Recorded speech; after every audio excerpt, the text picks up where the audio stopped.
In today's video, we're talking about all of my favorites of the last month as we move into spooky season. Hi, I'm Dante, and I'm a pop culture obsessed social media coach and digital creator. Welcome back to my channel. If you want to become an icon in training, make sure to subscribe to my channel, and don't forget to keep up with me on socials, which is all linked below. I also have a ton of free resources, private communities with exclusive content, playlists, and more. That is also all linked below in the description. Today, I wanted to try and make one of the prime content pillars of YouTube in the mid-2010s, which is the favorites video. I'm gonna show you guys everything that I have enjoyed consuming in the past month, from music, to books, to clothes, tech, self-care, and more. Let me know in the comments if you enjoy these type of videos, and let's get right into it. So first, let's get into music. Obviously, that is my #1 priority. So Aaliyah's music was released back to streaming. Back then, I really only knew her from Try Again, and that was in 2000. I was literally zero, non-existent. So I really just knew her from the latter of the Try Again era before her unfortunate passing. So her legacy has really been nowhere to be found. It's been completely erased from past generations because of the whole drama with Blackground and the estate and all that. So finally, it's so nice to really understand her craft and her artistry and really just get back into it.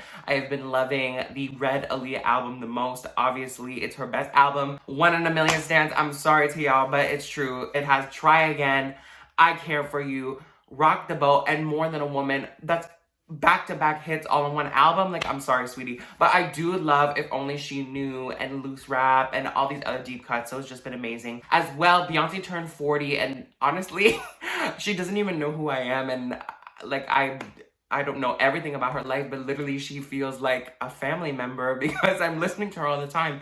I really just dove back into her discography all the way from Destiny's Child to Black is King and other songs. So it's just been amazing just listening to that. As well, Janet Jackson. So obviously you can see I've been really getting into all the R&B legends and icons. I've been listening to Damita Jo, 20YO, Discipline, Unbreakable, Damn Baby. I don't know how I slept on that, but Janet Jackson's discography is just immaculate, and I've really gotten into her in the past year. And I literally did a whole essay on the whole Super Bowl situation. I could literally make a video about this. As well, just some single songs that I'm listening to. Chloe Bailey's Have Mercy. Obviously, she is here to stay. She is the moment, her and her sister. I just recently got my Ungodly Hour vinyl, so she's definitely been in heavy rotation as well. Elton John and Dua Lipa's Cold Heart, that has also been on repeat. I never thought that I would be addicted to an Elton John song, but you know, Dua works her magic. It's been a lot of R&B and disco as well. I've been listening to the S.G. Lewis remix of the Bee Gees' More Than a Woman because of its resurgence on TikTok. Also, Kirk Franklin's Looking For You, that is definitely from the TikTok influence of Santana's Dance. I Realize. So that's like a great morning song. You know, it's gospel influence, so it just puts you in a good mood. And finally, I've been listening to Kendrick Lamar's Poetic Justice because I recently just watched the Poetic Justice movie for the first time. So I'm literally getting the full encapsulation of Janet Jackson through movies, film, tour. So I've literally been watching all her movies and stuff. And so it's just been a fun time this month. YouTube. I haven't really been on YouTube aside from creating videos.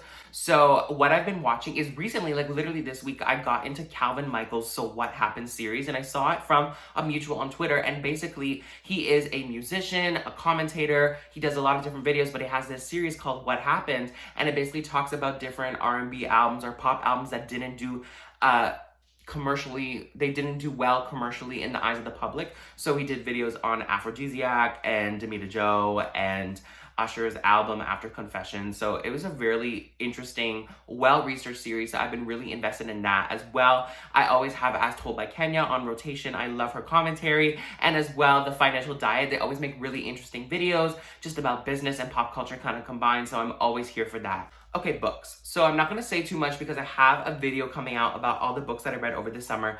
But currently, I am reading Milk Fed by Melissa Broder. I actually just finished it. And it's what we're reading in Icon University, the book club. So check that out below, link in bio.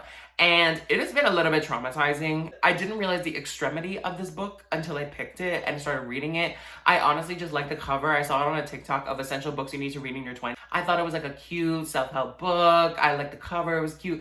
And it was just... I can't even say the things that are in this book. I'll probably get demonetized. Not that I am monetized, but I will never have a chance of getting monetized if I mention the details of that book publicly. So we'll go into that in my next video. So that's been a very interesting book.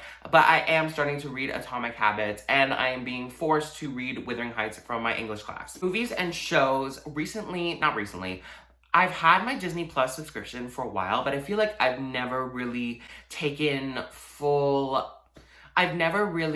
embraced the full benefits of my Disney Plus subscription. So I've been trying to really like make the most out of it. I'm paying monthly. So I've gotten hooked. My whole family has gotten hooked on Desperate Housewives. They said it was a really good show back in the day. Not that it was like extremely long ago. It was only like 2005, but you know, I wasn't around for that, and it's extremely addicting. It's very dramatic, very messy, and we know here we live for the mess. As well, I've been watching American Horror Story. I've always been trying to get to American Horror Story. I started watching Hotel, and then I just never finished it. So they put the first 3 seasons on Disney Plus. So I started watching it. I already finished Murder House. I'm now on Asylum, and it is really good. Jessica Lange, I love her acting. She is so like messy.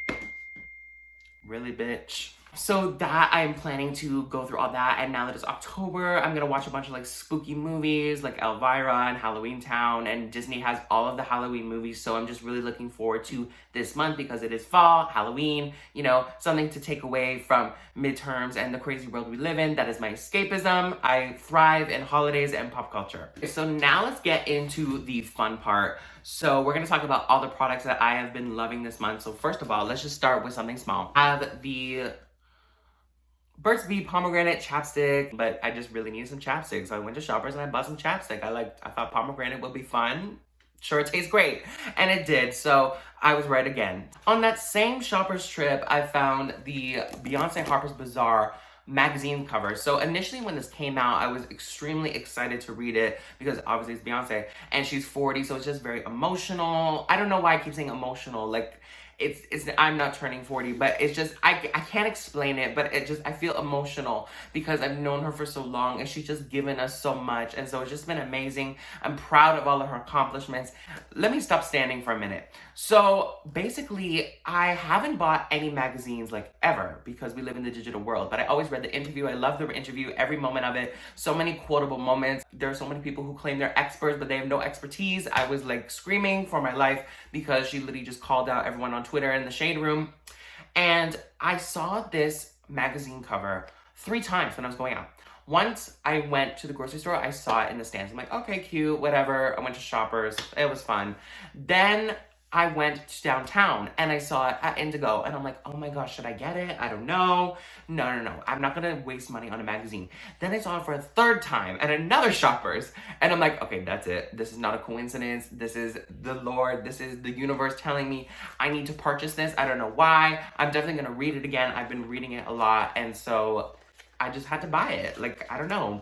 Sometimes you just have to listen to your intentions and follow your gut, and I believe that everything happens for a reason, so I just had to buy it. Next is the Ivy Park collection, Ivy Park Rodeo. I bought this hat, a blue cowboy hat, and the gender-neutral boiler suit. And I was really excited about this because I have never had the chance to buy Ivy Park. As well, I wouldn't even attempt to go and buy it online because it is such a difficult process to obtain.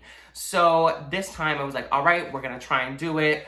Why not? So I really needed a new hat, and I really just wanted the boiler suit because I needed to treat myself. Like, why not? I think it's just a fun conversation piece for fall, and I'm just really excited to wear it more as the weather gets colder. And I really love the fabric. It's really good quality. Like, even though this is Adidas, and I just feel like a lot of clothes today, they're very cheap, synthetic, you know, that Shein style, no shade. It's just, especially as a plus size person, it's extremely hard to find clothes that are good quality and also fit me and also are trendy. So I was really pleased with how the product turned out when it came to my house, and I just gonna wear it all the time. And I know that this will last for a long time because it's really good quality. The stitching is really good quality. I'm very pleased with the results. So A+ to Ivy Park, and Beyonce, obviously, she's never gonna disappoint. Okay, next thing is Ferragamo Cologne. It's Salvatore, and I just really wanted to also treat myself to this. I think it's really important you have different colognes that are high-end and more low-end. I have some more low-end ones that I wear every day, but this is more for just like going out or just when I want to just feel amazing. Like, even though I absolutely do not leave this house, most of the time because of online school and work and, you know, pandemic kind of still lingering. Not my Slack going off, just as I mentioned work. I just wanted to treat myself to this, so why not? It smells really good. I would love to wear it all the time, but it was a very expensive, so I have to use it very sparingly. And that's all there is to it. If you want to get someone this like as a gift or something, it smells really good. Finally, I just wanted to get a candle because it is fall and I just want my room to smell really nice. So this is, what is this by? I forget. This is LuLu Soy Candles. It's number 14 with jasmine, oud, and sandalwood. It's 100% cotton wick. I have to be honest, like it smells really good. However, let me do it like the beauty vloggers. It smells really good, but the wick is kind of short. So it took me a while for it to really like pick up the flame. Like I had to keep lighting it and that was kind of tedious. So I don't know if it was just a specific candle or if that's just how the brand is or if that is how organic soy candles are. I don't know, but that was a little bit annoying, but it smells great, so I really can't complain too much. And that is all the different media outlets, products, and things that I just loved consuming this month. Did you like this video? What was your favorite? Do you have any product recommendations for me next month? Let me know in the comments below. Make sure to subscribe to my channel, and don't forget to hit the bell because next week I'll be talking about all the books that I read this summer after not reading for over 4 years. So make sure to stay tuned for that. I'll see you in the next video. Hope you guys are doing great. Have an amazing day. Stay safe and Goya.